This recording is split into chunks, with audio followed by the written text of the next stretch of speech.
Hello everyone, welcome to movies classes. आज हम लोग का, जैसा आप लोग को पता है कि आज इंग्लिश ग्रामर का क्लास है।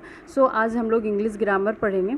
पिछली क्लास में हम लोगों ने नॉन के बारे में स्टार्ट किया था। नॉन से भी पहले हम लोग बेसिक जो इंग्लिश हमारा है उसके बारे में हम लोगों ने देखा था कि कैसे हमारा जो वर्ड है, कैसे जो हमारा सेंटेंसेस है वो कैसे बना, इंग्लिश लैंग्वेज आई कैसे। तो हम लोगों ने इस सारे चीज़ों के बारे में डिस्कशन किया था पिछले क्लास में। उसके बाद हम लोगों ने देखा था कि हमें पार्ट्स ऑफ स्पीच में क्या क्या पढ़ना है, क्या क्या पॉइंट्स आपको पार्ट्स ऑफ स्पीच में पढ़ना है, जिसमें क्या आते हैं आपके 8 पॉइंट्स है। उसमें से 4th पॉइंट को मैंने आपको पिछली क्लास में बता दिया था। आज आपका बाकी का 4 पॉइंट है पार्ट्स ऑफ स्पीच का, जो कि देखेंगे। डीपली नहीं देख रहे हैं, बस समझने के लिए अभी देख रहे हैं कि पार्ट्स ऑफ स्पीच में कौन कौन से वर्ड आते हैं जो कि हम लोग को पढ़ना होगा आगे क्लास में। तो फिर बस सिर्फ अभी नॉलेज के लिए मैं ये अभी बता रही हूँ। अभी बेसिकली आपका जो फोकस है वो आपका नॉन है, तो नॉन पे ही फोकस किया जाएगा। बस आपको पॉइंट ऑफ व्यू, आपके नॉलेज के पॉइंट ऑफ व्यू से बताया जा रहा है। तो यहाँ पे आप लोग जैसे देख रहे हो कि एडवर्ब यहाँ पे सबसे पहला है। तो एडवर्ब जैसे कि लिखा हुआ है to add the details on the verb, यानी कि वैसा वर्ड जो किस में डिटेल्स ऐड कर रहा है, वर्ब में। तो वैसा वर्ड जो किस में डिटेल ऐड कर रहा है, वर्ब में। वर्ब हमको पता है कि क्या होता है, जो एक्शन को रिप्रेजेंट करते हैं वर्ड्स, उसको हम लोग क्या बोलते हैं, वर्ब बोलते हैं। उसी तरह से आप प्रीपोजिशन देखोगे तो प्रीपोजिशन क्या है आपका, रिलेटिंग वर्ड। अब प्रीपोजिशन का यूज़ कब होता है, तो आपका रिलेटिंग वर्ड में यूज़ होता है। अब रिलेटिंग वर्ड, ये बात समझिएगा आप लोग। जैसे कि यहाँ पे मैंने एक एग्जांपल लिखा है समझाने के लिए, I went to Rohan. I went Rohan, अगर मैं ये लिख देती आई वेंट ब्लैंक रोहन, आप इस सेंटेंस को रिलेट कर पाते, इस सेंटेंस को कंप्लीट सेंस लेके आते। आई वेंट रोहन, मैं रोहन के अंदर जा रही हूँ, मीन्स आई वेंट रोहन, यानी कि इस आपको कुछ मिसिंग लग रहा होगा ना, कि कुछ मिसिंग है। जैसे कि यहाँ पे मैंने आपको बताया, एक सेकेंड, जैसे कि यहाँ पे मैंने यहाँ पे खाली छोड़ देता, यहाँ पे या कुछ लिखा हुआ ही नहीं रहता, डायरेक्टली क्या हो जाता, आई वेंट रोहन, यानी कि ये जगह फिलअप ही नहीं होता। तो आपको ऐसा लगता कि ये क्या है, सेंटेंस इनकम्प्लीट है। यहाँ पे कुछ ऐसे वर्ड होने चाहिए जो हमें बता दे कि ये जो आई और रोहन, आई वेंट और रोहन है, उसके बीच में कुछ रिलेशन को दिखा रहा हो। तो यहाँ पे जो टू है, यहाँ पे क्या कर रहा है, ये टू इस दोनों को रिलेशन को दिखा रहा है। यहाँ पे आई क्या आपका नाउन है, यहाँ पे वर्ब है वेंट, यहाँ पे नाउन है, यानी इस वर्ब और नाउन के बीच को जो रिलेट कर पा रहा है, इस नाउन या वर्ब को बीच जो रिलेट कर पा रहा है, उसे हम क्या बोल रहे हैं, प्रीपोजिशन। अभी बस इतना ही, प्रीपोजिशन आपका बहुत ही बड़ा चैप्टर है, अब आगे क्लास में पढ़ोगे। बट यहाँ पे आप बस इतना समझिए कि प्रीपोजिशन होता क्या है, रिलेटिंग वर्ड है। ये ज्वाइनिंग वर्ड नहीं है, ये जोड़ने का काम नहीं करता, ये क्या करता है, रिलेट करने का काम करता है, यानी एक दूसरे को मिलाने, रिलेट करने का, एक दूसरे से रिलेट करने का काम कर रहा है। ठीक है, जो ज्वाइनिंग वर्ड होंगे, जो ऐड करते हैं, उसको हम कंजक्शन बोलते हैं। कंजक्शन और प्रीपोजिशन में डिफरेंस होता है, ये समझने की कोशिश करना कि जो आपका प्रीपोजिशन है और जो आपका कंजक्शन है वो बहुत ही डिफरेंट होता है। यहाँ पे जो प्रीपोजिशन है वो आपका क्या कर रहा है, रिलेटिंग करने का काम कर रहा है। यहाँ पे जैसे आप लोग देखा, वर्ब और नाउन, वर्ब और नाउन के बीच में जो रिलेट कर रहा है वो क्या है आपका, टू है। तो ये टू क्या हो जाएगा, मेरा प्रीपोजिशन हो जाएगा। ये बात समझ में आ गई होगी। अब उसी तरह से आगे हम लोग देखेंगे कि आगे क्या है।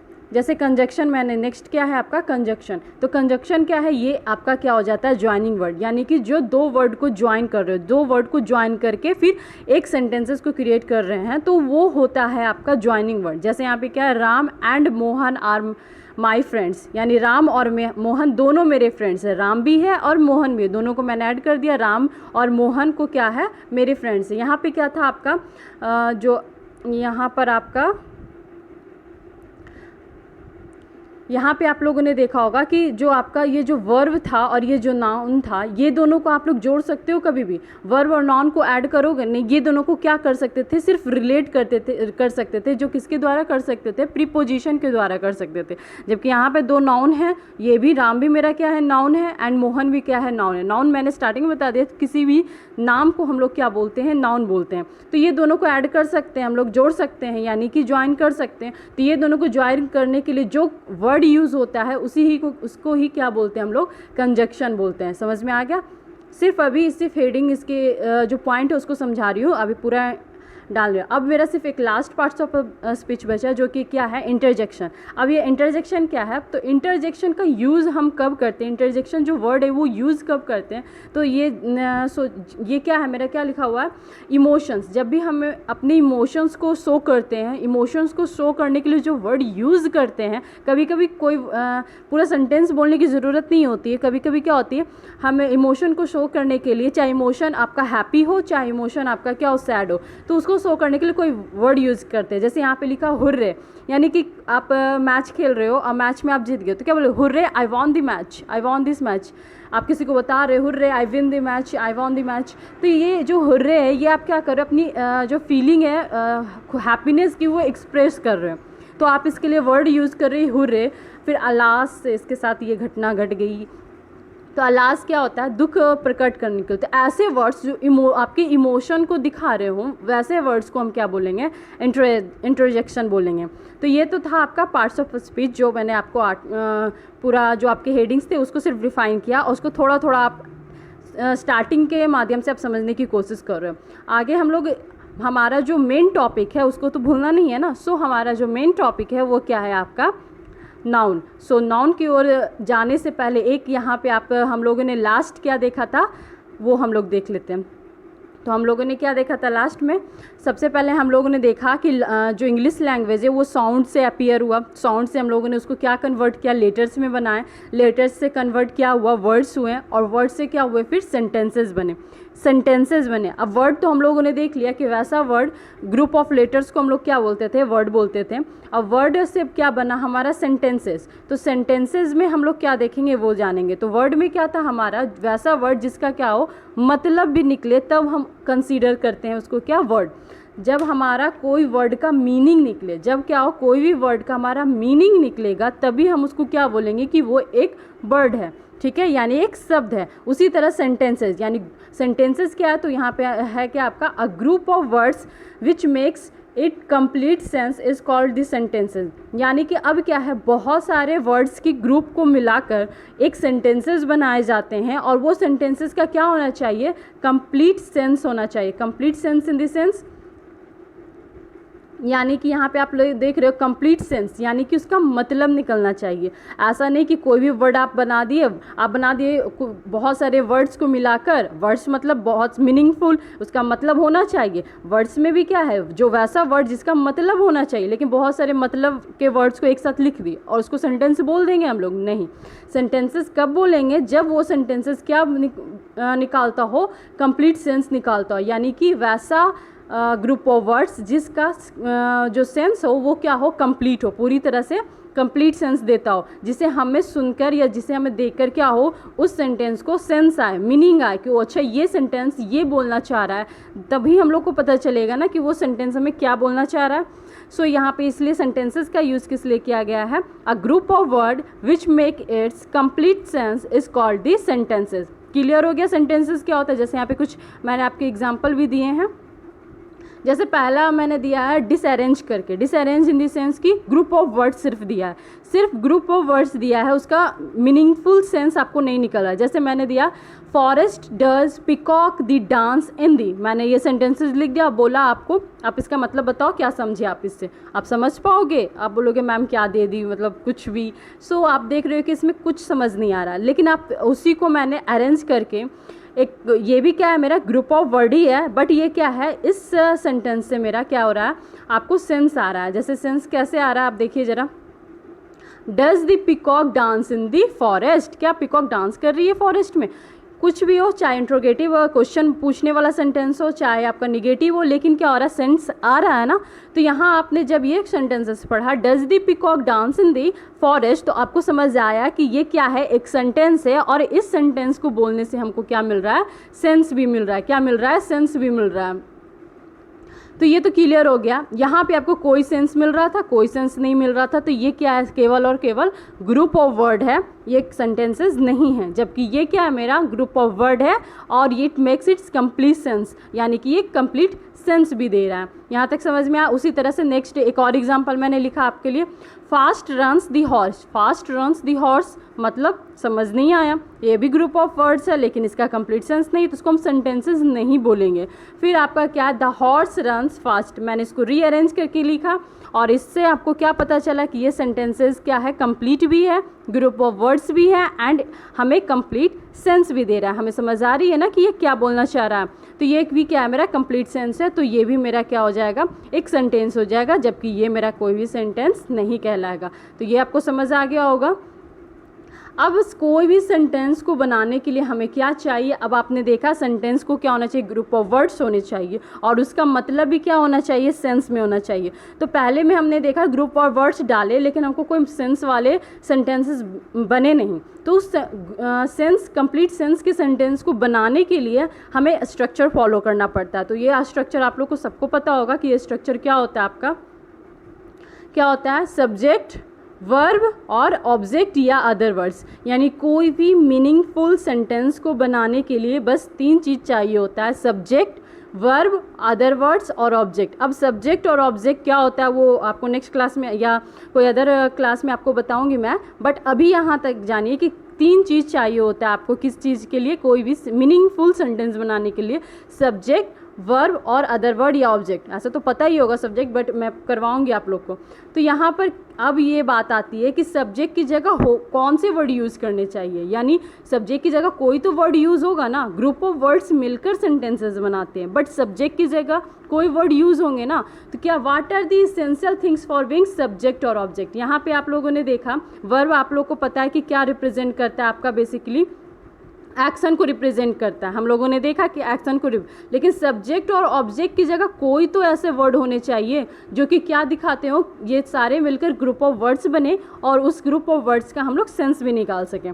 क्लियर। तो यहाँ पे एक क्वेश्चन है कि what are the essential things for being subject और ऑब्जेक्ट। यानी कौन से ऐसे चीज़ इसेंशियल है जो सब्जेक्ट और ऑब्जेक्ट की जगह यूज़ हो सकते हैं। तो यहीं पर आपका आता है कि आपका एक नाउन है जो कि यूज़ हो सकता है। सिर्फ नाउन ही नहीं यूज़ हो सकता है सब्जेक्ट की जगह, और भी चीज़ें जो मैंने लिखे हैं, लेकिन आपका नाउन भी एक ऐसा पार्ट है जो कि सब्जेक्ट और ऑब्जेक्ट की जगह यूज़ हो सकता है। जैसे कि आपका क्या है, यहाँ पे आप सब्जेक्ट या ऑब्जेक्ट की जगह क्या यूज़ कर सकते हो, नाउन। नाउन नहीं अगर यूज़ करना है तो प्रोनाउन भी यूज़ करते हो। अगर नाउन या प्रोनाउन भी नहीं है सेंटेंस में यूज़ करना, तो आप नाउन के इक्विवेलेंट कोई और अदर वर्ड्स यूज़ कर सकते हो। तो अभी आपको नॉन इक्विवेलेंट के अदर वर्ड्स क्या होते हैं उतना ध्यान नहीं देना है, आपको आगे क्लास में बढ़ोगे तो धीरे धीरे मैं टॉपिक बाय टॉपिक आपको क्लियर करूँगी। बट यहाँ पे आप समझिए कि सब्जेक्ट और ऑब्जेक्ट, यानी कोई भी सेंटेंस को बनाने के लिए हमें सब्जेक्ट, वर्ब और ऑब्जेक्ट चाहिए था। उसमें से वर्ब हमको पता है कि कोई भी एक्शन को रिप्रेजेंट कर रहा है।